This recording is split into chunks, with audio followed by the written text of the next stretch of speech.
Hello সবাইকে, আশা করি সবাই খুব ভালো আছো।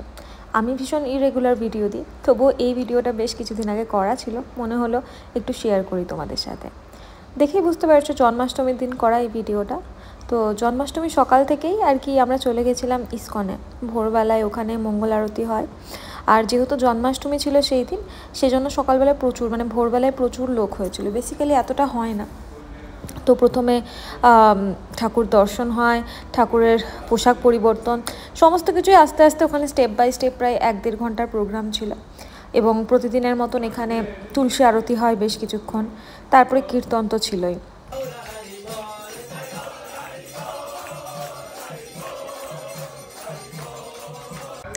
মন্দির থেকে ফিরে বেশ কিছুক্ষণ বাড়িতে রেস্ট নিয়ে বেরিয়ে পড়েছিলাম একটু সুপার স্টোরের দিকে। কিছু জিনিস কেনার ছিল, কারণ এই দিন ঠিক করেছিলাম নিজেও বাড়িতে পুজো করব। এই যে আমি মোটামুটি স্নান টান করে রেডি হয়ে নিয়েছি, গুড্ডুরি একটা জামা পরেছি। আর এইখানে হলো এই খাবারগুলো আমি ঠাকুরের জন্য বানিয়েছিলাম।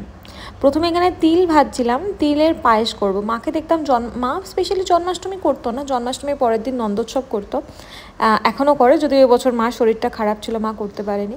তো ওই তিলের পায়েসটা মা ভীষণ ভালো বানায় এবং আমারও সেটা ভীষণ ভালো লাগে, তো প্রথমবার চেষ্টা করলাম। আর এখানে মালপোয়া, এখানে ময়দা সব মেখে নিয়েছিলাম। আর এখানে পোলাওয়ের যে চালটা, সেটা হলুদ ঘি দিয়ে মেখে রেখে দিয়েছিলাম। আর ওই দেখো পাশে যেটা দেখতে পাচ্ছ, ওটা হলো তিলের পায়েস, আমি ঠাকুরের জন্য তুলে বাকিটা আমি এখানে রেখে দিয়েছিলাম। যাই হোক, রান্না করতে করতে তো পুরোই ঘেমে নিয়ে অস্থির। মাঝে মাঝে একটুখানি ভিডিও বানাচ্ছিলাম, যদি আমি কোনো কিছু বলছিলাম না, কারণ আমি জানি কি বলবো পাগলের মতন। এইখানে দেখো কেক বানানো আমার হয়ে গেছে, প্রথমবার বানিয়েছিলাম কেক, মালপোয়া, লুচি, আরও সব কিছু আছে। এখানে দেখবে 2খানা কেক আছে। অ্যাকচুয়ালি প্রথম কেকটা আমি ভুল করে ময়দার বদলে চালের গুঁড়ি দিয়ে করে ফেলেছিলাম, বুঝতে পারিনি একদম, একই রকম দেখতে তো সেই জন্য 2টো কেক হয়ে গেছে এখানে। তো একটাই ঠাকুরকে দেবো, যেটা ময়দা দিয়ে করেছিলাম, ময়দা দিয়ে সুজি দিয়ে অ্যাকচুয়ালি স্পেশালি। আর এই দেখো এখানে আমি ঠাকুরকে পুরোই সাজিয়ে নিয়েছি।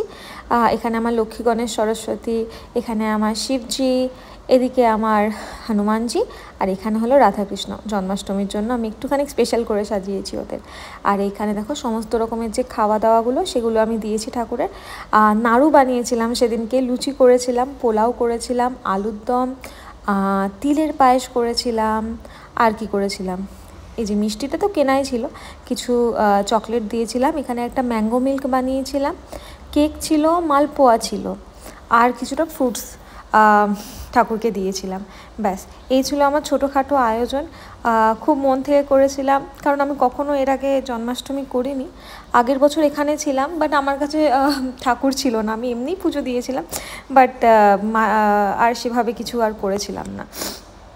তো এখানে একটু বাইরে এসে, আমি জানি না আমি কী বকবক করছিলাম, ভীষণ টায়ার্ড হয়েছিলাম, সারাদিন খাইও নি। গুড্ডু আমার সাথে না খেয়েই ছিল, ও অফিস করছিল, সাথে উপোসও করছিল। তো যাই হোক, এদিকে দেখো ঠাকুরকে খাবার দেওয়ার পরে এখানে হলো আমি আস্তে আস্তে প্রসাদগুলো নিয়ে নেব।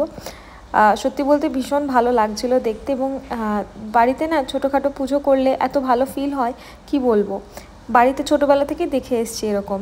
তো যাই হোক, এই পুজোর প্রসাদই খেয়েছিলাম দুপুরবেলায়। আর এই দেখো সন্ধেবেলায় আমরা প্রায় 9টা বাজে বোধহয় তখন একটু বেরিয়েছিলাম।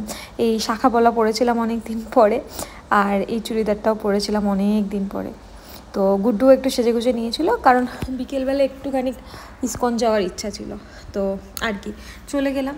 ইস্কনে গিয়ে তো দেখি ভীষণ ভিড়, অ্যাজ ইউজুয়াল, প্রচুর মানুষ এসেছিলো, সবাই প্রসাদ খাচ্ছিল। তো আমরা বেশি দেরি করলাম না, ওখানে চলে গেলাম ঠাকুর দর্শন করবার জন্য। আর দেখো এখানে একটা ভীষণ সুন্দর জিনিস দেখাবো, যদি আমি আর লাইন দাঁড়িয়ে এখানে ঝোলাটা ঝোলাইনি, টানিনি, বাট এখানে ঠাকুরকে বসিয়ে খুব সুন্দর একটা দোলনা মতন করে সবাইকে লাইন দিয়ে এই দোলনাটা দোল করানো হচ্ছিল। তো যাই হোক, আমি দূর থেকে দেখে ভিডিও করলাম, কারণ প্রচুর লম্বা লাইন ছিল। আর এই দেখো, এইটা হলো মেন মন্দির, যেখানে সকালবেলায় এসেছিলাম। ভীষণ সুন্দর লাগছিলো ঠাকুরকে, সুন্দর কীর্তন হচ্ছিল, সত্যি মন ভরে যাওয়ার মতন ব্যাপার। আমি তো ভিডিও আর ছবি নিয়েই যাচ্ছিলাম। সেখানেও লাইন দিয়েই ঢুকতে হয়েছিল, কারণ প্রচুর দর্শনার্থী ছিল, প্রচুর লোকজন ছিল, এবং বাইরে ঠাকুরের অভিষেকও হচ্ছিল, যদিও সেটা আমি অ্যাটেন্ড করতে পারিনি, কারণ আমাদের আসতে লেট হয়ে গেছিলো। তো এই দেখো কি সুন্দর করে সাজানো হয়েছে, সবাই এখানে যারা থাকে তারাই সাজিয়েছে।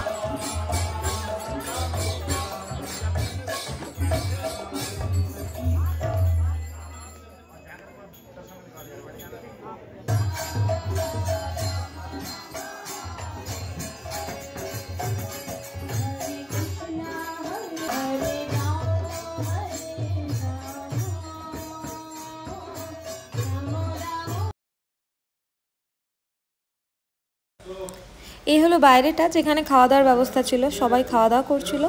এবং আমরা সেদিন কি খাইনি এখানে, কারণ এমনি বাড়িতে এত প্রসাদ বানিয়েছিলাম যে খাওয়া সম্ভব হয়নি।